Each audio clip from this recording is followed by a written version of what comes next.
This is CBC Vancouver News.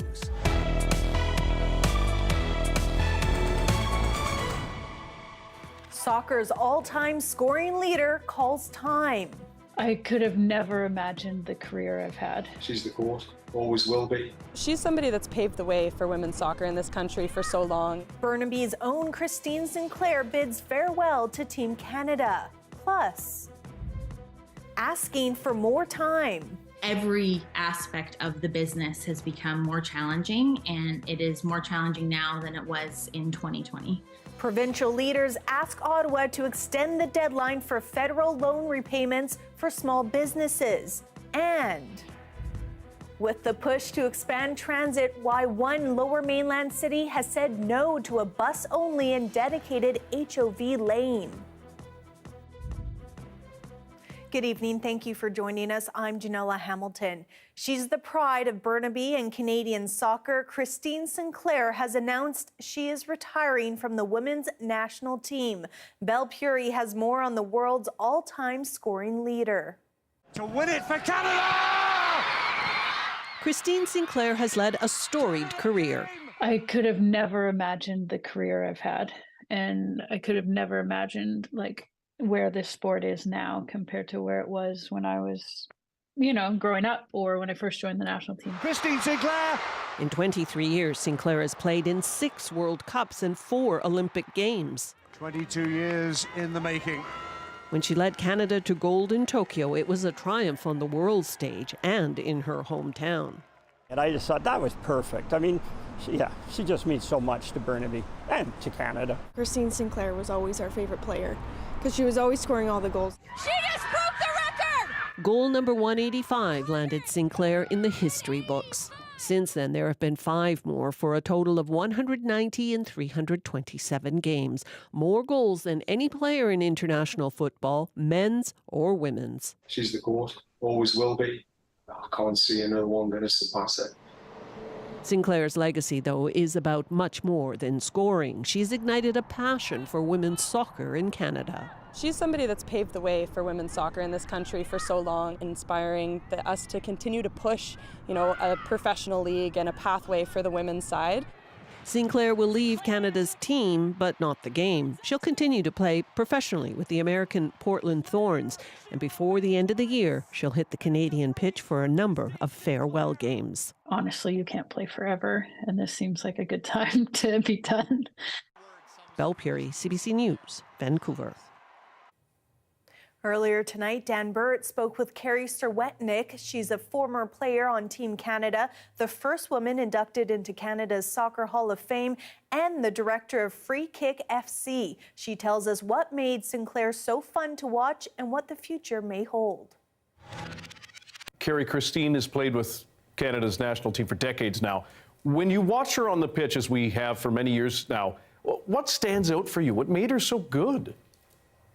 Well, she's just amazing, right? In terms of goal scoring, her first touch, super quiet person, but on the field, I've never seen someone score so many goals that can practice. And, in every angle that seems impossible, over the shoulder or the side, some awful balls. And I think that to me, as a player, what really stands out, because Christine Sinclair is such an amazing force and player, she was able to take, the balls from the garbage and from the mud and find something extraordinary from that.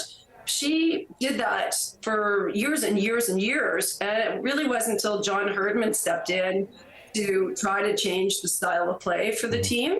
And so for her to be the leading scorer in the world with kind of the team we had is to me personally what is extraordinary about it. And Carrie, what will Christine's retirement mean for the women's national team moving forward, do you think? Well, I think it takes immense leadership to step down right before the Olympics. So I imagine her age, people are just whizzing around her at high level speeds and just maybe knowing she's a step behind now, right? I mean, that's just a human aspect to it. And for her to step down and it allows another player in our country who is obviously very talented, be on the national team, to step up and have their career shine, and so it will be good for the team, in the long run, because we need more future Christine Sinclairs, right, to develop their game. And she's going to be around. She's going to be helping with Project 8, with the new Pro League. She's going to probably have some kind of coaching position, and I'm sure we'll be talking about her for decades. As Canadian businesses deal with rising costs and a sluggish economy, the deadline for repaying federal loans granted during the depths of the pandemic still looms. But as Michelle Gomez tells us, Premier David Eby and other provincial leaders are now asking Ottawa to extend the repayment plan. The Canadian Emergency Business Account offered interest-free loans of up to $60,000 to small businesses during the pandemic. Up to $20,000 of that would be forgiven if the rest was repaid by this December. That deadline was recently moved to mid-January, but all Canadian premiers have sent a letter asking the deadline be extended for another year to give businesses a chance to recover. To make sure that having to repay those back doesn't sink businesses, to give them a little bit more time during this stressful period to be able to do that. Fiona Famulak from the BC Chamber of Commerce says many businesses that just made it through the pandemic are now dealing with rising costs. In my conversations with businesses, there is certainly a lot of struggle going on. Many of them have not seen their revenues return to pre-pandemic levels. When I first opened this, Megan Johns owns a small shop in Victoria. She is scrambling to pay back her loan and hopes to see the deadline extended. Margins are getting smaller and smaller and smaller due to the rising costs across the board. Every aspect of the business has become more challenging, and it is more challenging now than it was in 2020. And for some, this extra time could be crucial to staying in business. Ironically, it's the loss of the forgivable portion that could be the difference between an organization succeeding and an organization going bankrupt. Roughly 900,000 businesses across Canada received this loan, and only a fifth had repaid in full by the end of June. Michelle Gomez, CBC News, Vancouver. Staff at 2 long-term care homes went on strike today. It happened at Good Samaritan Care Centers in Delta and Salmon Arm. Workers have been bargaining with their employer for more than 2 years. The Hospital Workers Union says the not-for-profit has delayed and canceled bargaining meetings. Staff walked off the job for 6 hours, as is the limit for essential service workers. They are demanding improvements to benefits, sick leave, and more. Members are tired. We just got through COVID. They're exhausted. They work long hours. They are short-staffed, and they want to be respected and have a reasonable deal. The union says 50% of care aides are planning to leave healthcare in the next 2 years. Good Samaritan Society says it cannot comment on the specifics of negotiations, but it's in contact with health authorities to ensure essential care is being delivered during the strike. The organization runs 7 long-term care homes across the province. Mounties in the Kootenays say they have arrested a high-profile fugitive from the United States. Cole Levine was wanted in the U.S. for rape, attempted kidnapping, and aggravated assault. He was arrested in Creston, just north of the Canada-U.S. border near Idaho. Creston RCMP say Levine was a top priority fugitive in the United States. Mounties are now working with the Canada Border Services Agency and U.S. authorities to return Levine to that country.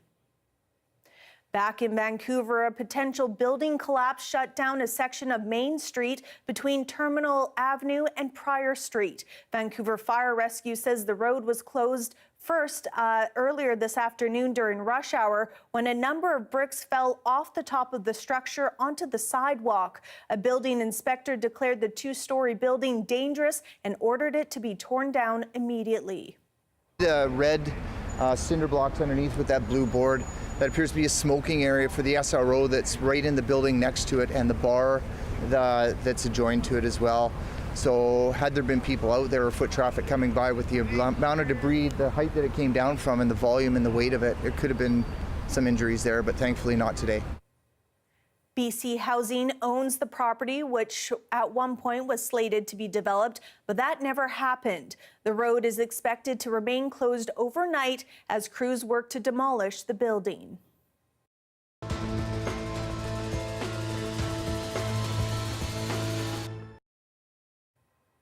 At the beginning of this year, Metro Vancouver mayors shared their wish list for $20 billion in new transit investments over the next decade. But as Justin McElroy tells us, Richmond is now complicating the planning process. Everyone in Metro Vancouver wants more transit, except this city. So here's what's going on. The TransLink Mayor's Council wants to build 5 new rapid buses across the region. Here, here, here, here, and here. But they haven't decided which ones to prioritize. And it could be politically dicey because it involves taking away parking spaces from cars and potentially even full lanes. So TransLink asked city halls to pass motions showing just how much they love transit. And every single municipality involved passed motions saying they support at least the basic principles of the plan, except Richmond.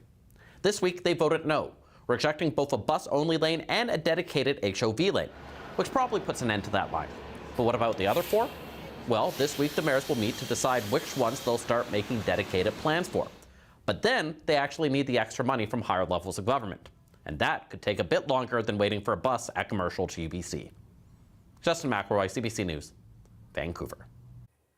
Earlier this week, we explained that Port Coquitlam councillors rejected a proposed childcare facility after several people in the area spoke against it, citing concerns about parking, property values, and the potential dangers of bears.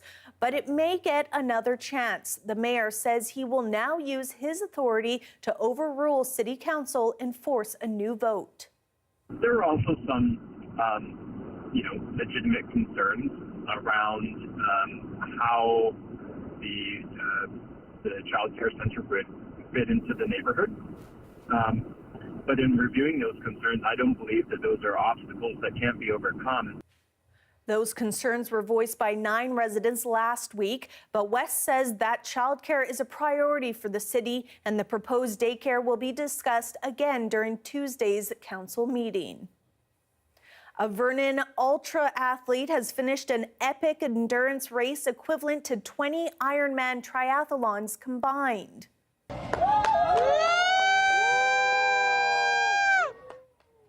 Shanda Hill finished the Deca Ultra Tri Mexico last night, making her the first person in the world to complete 3 double Deca events, one of them a mere week ago in Switzerland.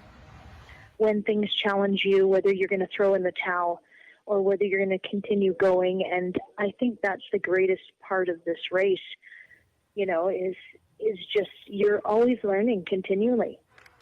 Each double Deca event requires athletes to swim, bike, and run more than 4,500 kilometers in 26 days. Her latest win also means she holds the world record for the most long-distance triathlons completed in a calendar year.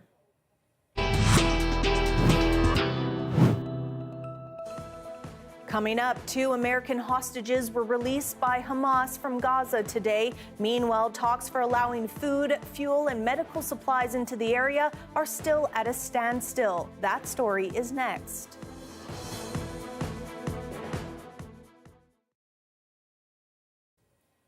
Thanks for staying with us during our commercial-free live stream. Some firefighters in rural PEI say they're helping fill the gaps in healthcare services, spending more of their time on medical calls.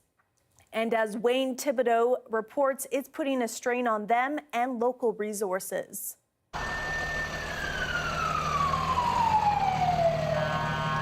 Volunteer firefighters here say they're going full tilt, trying to keep up with the number of medical calls they have to respond to. They say Island EMS simply can't keep up. All our members all work. So if they get a call, they have to drop everything they're doing at work, run down to here, hop in the unit, go do the call. Donnie Aiken is not only the fire chief, he's also a retired paramedic. He says they used to respond to about a dozen medical calls a year. This year, that's up to 43, with 10 weeks left to go in the year. It could be 20 minutes, could be a half an hour, it could be an hour, it could be 2 hours. Then go back to work. So some bosses are getting a little upset with employees being gone for so long on calls, and it also puts a drain on the firefighters. It also puts a strain on the town's finances. Firefighters get a small stipend every time they respond to a call. Those costs have increased by nearly $11,000. Aiken worries it could also impact patient care.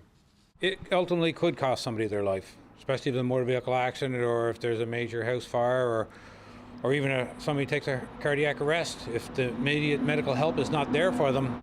People in the area say this is part of a much bigger issue, the lack of healthcare services in Eastern Kings. The hospital behind me, its emergency department closed back in 2009.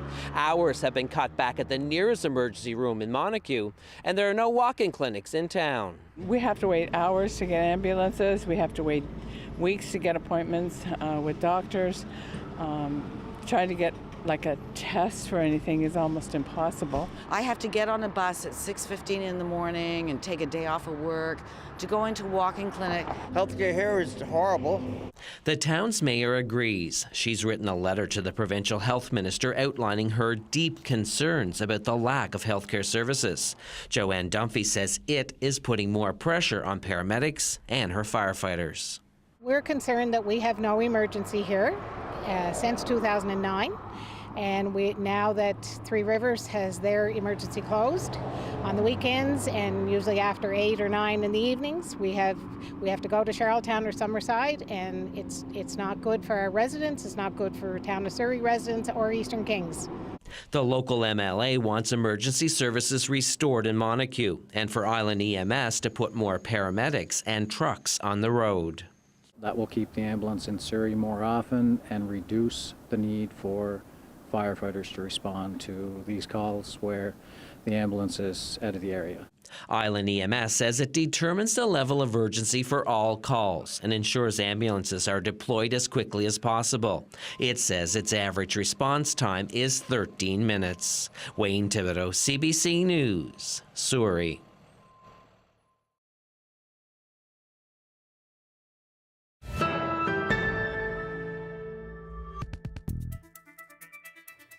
Truckloads of aid are being stalled at Egypt's border with Gaza, all of it desperately needed inside the besieged territory. Meanwhile, there's a big development about the 200 hostages Hamas took to Gaza after its attack on Israel nearly 2 weeks ago. Senior correspondent Susan Ormiston has the latest. Judith Ronan and her 18-year-old daughter Natalie from Chicago were visiting relatives at a kibbutz when Hamas militants attacked. The two were kidnapped and forced to Gaza. Tonight, nearly 2 weeks later, they were released for humanitarian reasons, according to Hamas, perhaps because of medical issues. Back in Israel, their release is raising fresh hopes that more of the 203 people brutally captured will be freed. But on the Egyptian-Gazan border today, only disappointment after the UN's top diplomat made an urgent dash to the Rafah crossing to press for aid to Gaza, which failed. It is impossible to be here and not to feel a broken heart. Days after an agreement to move in water, food, and medicine, not one truckload has rolled into Gaza. The Rafah crossing remains closed, mired in complicated negotiations.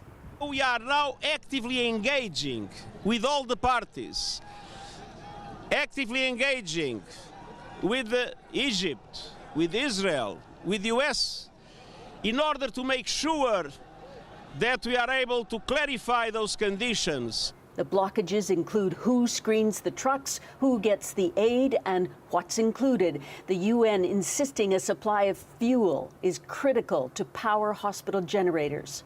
As the humanitarian crisis deepens, Israeli politicians are still signaling a ground invasion of Gaza, but there's no more clarity on when.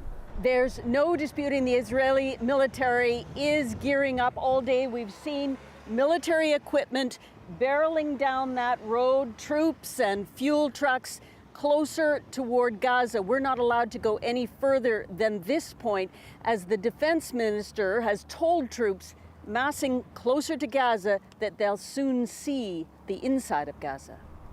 But tonight's hostage release may complicate the timing, with fears that a ground war could seriously threaten the safety of other hostages.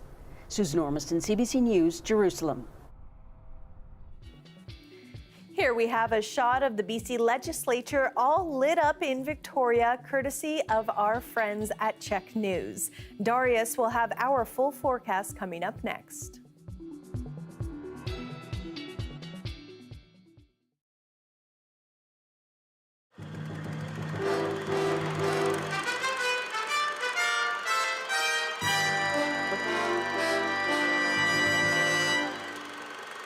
It's come to our attention that people develop driving idiosyncrasies, not only as individuals, but apparently as regions and cities. Now, having been born and raised in Vancouver, I thought everybody drove the way we did. But from people who have moved to Vancouver from large cities east of the Rockies, they tell me that the habit at intersections is to sit hunched over the wheel, get all set, watch the light, and go for the very first, second, or possibly even before the green light. However, when they move to Vancouver, they find that people heading for the same intersection from the other direction very often go for the last of the green light, the first of the yellow light, and sometimes right through the reds. So if you happen to be from Eastern Canada and are used to jumping on the green light, look out. There may be a car heading straight for you. Let's see if we can find some infractions. Aha, the light turns yellow. The first car too close to stop, but the second fudges his way through. And here there are so many cars running the yellow light that 2 cars are left stranded in the intersection trying to turn left. They make it on the red light. This light turns yellow, then we see not 1, not 2, but 3 cars coming through.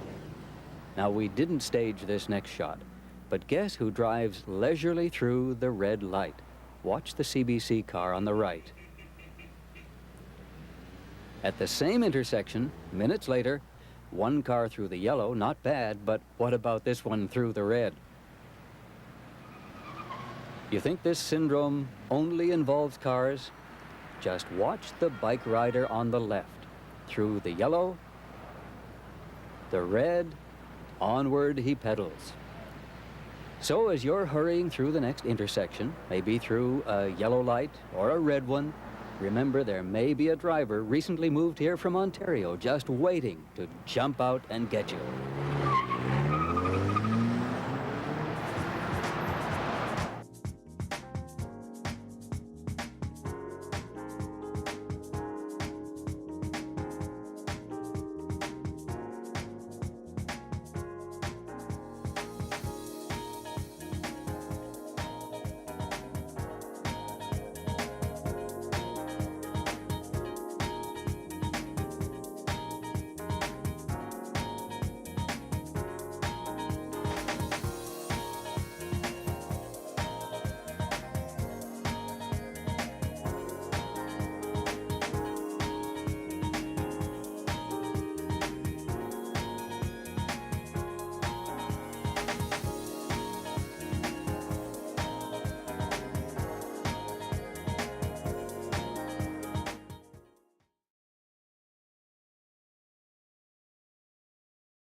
Hi, I'm Amy Bell, and here's what's in your CBC Vancouver inbox. Celebrate the achievements and resilience of women in the workforce with CBC's Michelle Elliott on November 21st at the annual Dress for Success Luncheon. Get tickets and learn more at successluncheon.ca. And stay on top of what's happening where you live with our weekly newsletter. Subscribe today for special programming series, events, and contests at cbc.ca/Vancouver Inbox. The weather update is brought to you by Direct Buy Furnace. To cool and clean the air in your home, call Direct Buy Furnace. Installing Trane, the most reliable heating and cooling brand.